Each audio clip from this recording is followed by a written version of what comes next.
అయితే ఇప్పుడు చాలామంది ఆర్మీ వాళ్ళ గురించి ప్రతి ఒక్కరికి తెలుసు. రా గురించి చాలామందికి చాలా విషయాలు తెలీదు. తెలిసిన ఒక విషయం నేను చెప్తాను నార్మల్‌గా అందరూ ఆడియన్స్ అనుకున్నారు. నిజంగానే హైదరాబాద్‌లో కానీ, ఎక్కడైనా కానీ పూలు అమ్ముకుంటూ ఉంటారు. పళ్ళ వ్యాపారం చేసుకుంటూ వాళ్ళు కూడా రా ఏజెంట్సే అని వింటూ ఉంటాం. అలా కొన్ని ఇయర్స్ వాళ్ళు ఆ కైండ్ ఆఫ్ జాబ్స్ చేసుకుంటూ హైదరాబాద్‌లో అందరిని అబ్జర్వ్ చేస్తుంటారు అని విన్నాను. అది ఎంతవరకు కరెక్ట్? మేబీ 1000%. మేబీ మీ స్టూడియోలో కూడా రా ఏజెంట్ ఉన్నాడు. మేబీ మీ కెమెరామెన్ రా ఏజెంట్, ఎవరు తెలుసు? 100%. అండ్ 100%. మ్యామ్, దాన్ని బ్లెండింగ్ అంటారు. There is a technical term for that, blending. Maybe మీ ఇంటి ముందు ఉన్న పంచర్ షాప్ అతను రా agent.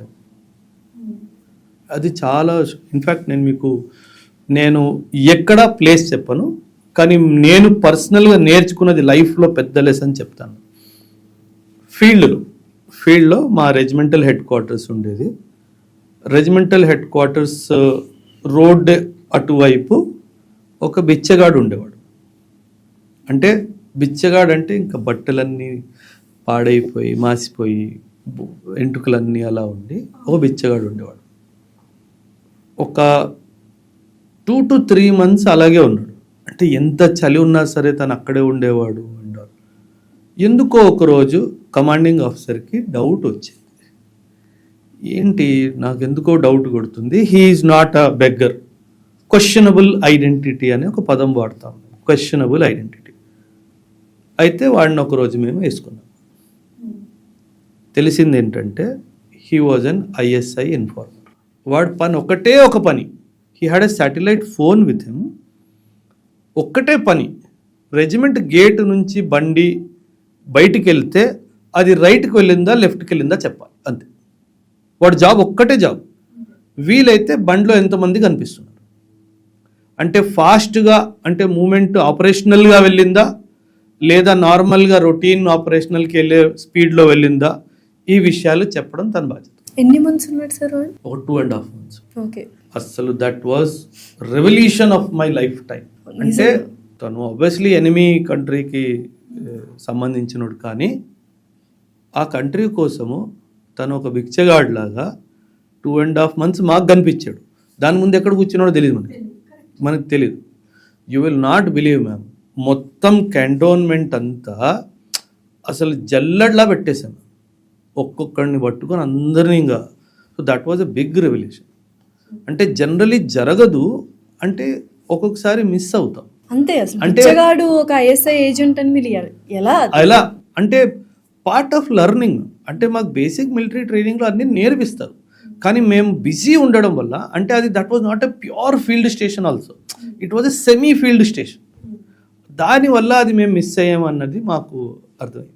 But it was a big lesson. ఇప్పుడు యూజువల్గా నాకు తెలిసింది పోలీస్ వాళ్ళకి CBI వాళ్ళకి అస్సలు పడదని, అలాగే ఆర్మీ మెన్కి అండ్ ఎవరైతే రా వాళ్ళు ఇంటెలిజెన్స్ వాళ్ళకి అస్సలు పడదు, కొంచెం డిపార్ట్మెంటల్ రైవలరీ ఉంది అని విన్నాను. అది కరెక్టేనా? మీరు అన్నది కరెక్టే, కాదని నేను అన్ను. కాకపోతే ఆ రైవలరీ మన దేశ సెక్యూరిటీ మధ్యలో వస్తుందంటే మర్చిపోతారు. ఓకే. అంటే ఆర్మీలో ఇంటెలిజెన్స్ ఎలా ఉంటుందంటే మ్యామ్, డిపార్ట్మెంటల్ రైవలరీ మీరు అన్నట్టుగా, ఇది మా ఇంటెలిజెన్స్, రా వాళ్ళకి ఒక ఇంటెలిజెన్స్ వచ్చింది అనుకోండి, they would not so openly share with the army. ఆర్మీతో షేర్ చేశారనుకోండి, ఆర్మీ వాడు ఆపరేషన్ చేస్తాడు, నేను చంపానని చెప్తాడు. సో ఆ క్రెడిట్ రావాలి అంటే ఆ ఇంటెలిజెన్స్ ఆపాలి, ఆ రైవలరీ. అంతేగాని దేశం ఎదురొస్తుంది, ఏమంటారు సెక్యూరిటీ ఎదురొస్తుందంటే ఆ రైవలరీ అంతా మర్చిపోతుంది, జాయింట్ ఆపరేషన్. అందుకే ఇప్పుడు ఆపరేషన్ మహాదేవ్లో ఆ 3 టెర్రరిస్ట్ ఎవరైతే పహల్గామ్ దాడికి బాధితులో వాళ్ళని చంపింది ఒక జాయింట్ ఆపరేషన్. ఆర్మీలో 4 పారా, CRPF, JNK పోలీస్. ఖచ్చితంగా దీనికి ఇంటెలిజెన్స్ కవర్ NIA, రా ఇచ్చి ఉంటుంది. సో చూడండి, ఒక ఆపరేషన్లో 5 ఏజెన్సీస్ ఇన్వాల్వ్. ఒకవైపు ఆర్మీ, ఒకవైపు CRPF, ఒకవైపు JNK పోలీసు, ఇంకోవైపు రా, ఇంకోవైపు NIA. వీళ్ళందరూ హెడ్ క్వార్టర్స్ డిఫరెంట్, వీళ్ళని కంట్రోల్ చేసే వాళ్ళు కంప్లీట్లీ డిఫరెంట్. సో ఇలా 5 ఏజెన్సీస్ కలిపి ఒక ఆపరేషన్ చేశారు. సో ఇక్కడ డిపార్ట్మెంటల్ రైవలరీ లేదు, ఎందుకంటే దేశం ఇంపార్టెంట్. దేశం అన్న క్వశ్చన్ రాగానే అందరూ అన్నీ మర్చిపోతారు.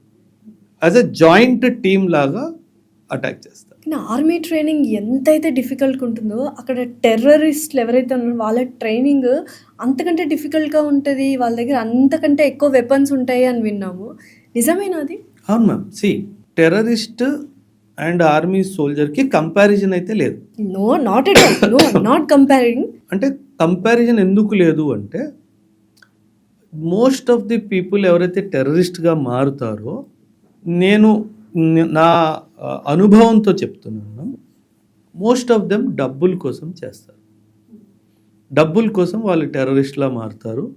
అంటే ఇంట్లో 5 ఉన్నారనుకోండి, పరిస్థితులు బాగాలేవు, టెర్రరిస్ట్ ఆర్గనైజేషన్ వాళ్ళు ఏదో ఆఫర్ ఇచ్చారు, నువ్వు వస్తే 10 లక్షలు ఇస్తాము, 20 లక్షలు ఇస్తాము అని చెప్పారనుకోండి, 5 ఎవరో ఒకరు వాలంటీర్ వెళ్ళిపోతారు అంతే. And they will come to join the terrorist camp.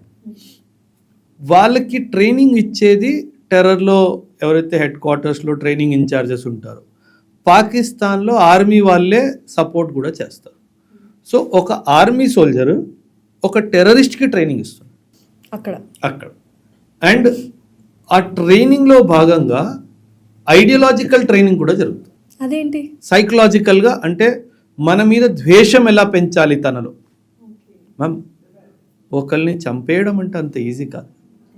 ఒక చంపాలి అన్న ఆలోచన రావాలి అంటే నేను సైకలాజికలీ ఆ టెర్రరిస్ట్ మైండ్ మొత్తం బ్రెయిన్ వాష్ చేయాలి. సో ఒకవైపు ఫిజికల్ ట్రైనింగ్, ఇంకోవైపు psychological training, and best of the weapons, military tactics అన్నీ నేర్పించి పంపిస్తున్నారు. సో కాకపోతే ఇక్కడ ఏంటంటే ఆర్మీ మొత్తం రెజిమెంట్, ఒక వ్యవస్థ, ఒక ఇన్స్టిట్యూషనల్ మొత్తం సపోర్ట్ ఉంది కాబట్టి ఒక టెర్రరిస్ట్ మొత్తం ఆర్మీ లేదు.